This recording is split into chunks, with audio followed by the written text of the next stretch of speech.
sports at 10:45. For some athletes who pay the price to make their Olympic dream, they have to dig pretty deep in their wallet to get there. Ben Barger, a windsurfer from St. Pete, is one of those who pays the price. Find out how much in sports at 10:45.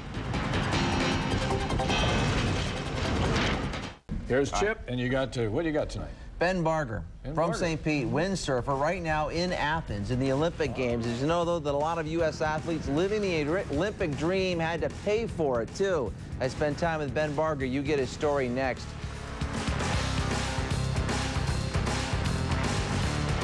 The Olympic Committee gives most of their money to American athletes who will win medals, those who get primetime exposure. That's where the sponsor dollars go to get the biggest bang for the buck. That means that every U.S. athlete who is competing but doesn't have a solid chance at medaling has to raise money to get there. Now, St. Pete has an Olympic athlete in Athens right now who is trying to earn Olympic gold in 2008 and saving every nickel to do it. The bag Ben Barger keeps his Olympic board in is as battered as his bank account. When I tell you that this Olympic windsurfer pays a price to compete, I'm talking about money.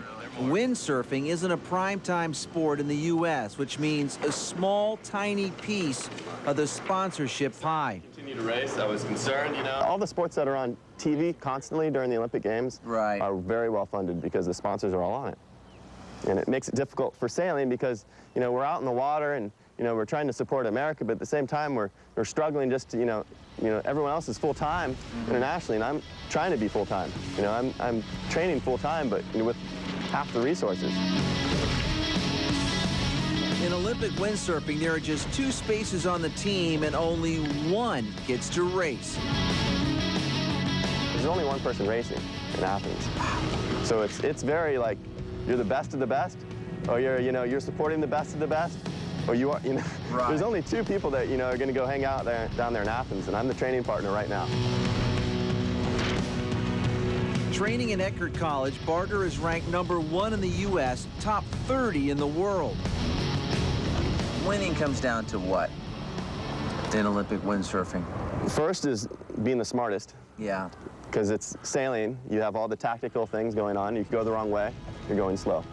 If you're #1 smart, tactically, and second, you have speed. And speed is a function of 2 things. One is physical fitness and technique.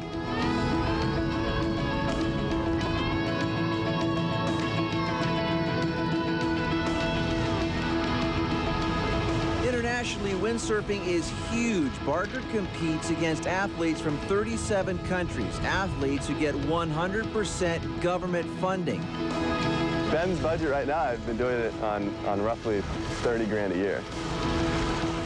$80,000 is what he needs so he can work the wind, not focus on fundraising.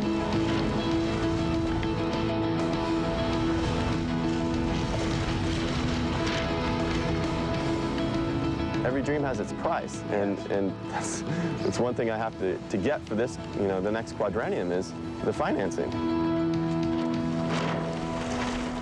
All right, if you're interested in becoming a sponsor, you can go to Ben's website, benbarger.com. That is benbarger.com. And actually, internationally, windsurfing is huge. The athlete who lit the flame in Greece in the stadium in Athens was a windsurfer. So he is so obviously very athletic, and we want to see him continue working. Sure do. Someone out there will kick it in. Have you ever done that, Chip? Yeah, I windsurf. Yeah, not like that. But he was trying to keep up with it. I know. I was a dot way in the distance. That is a great story. Yeah. We're glad that he's right here in the Tampa Bay area at Eckerd College. That's awesome. Well, we wish him well.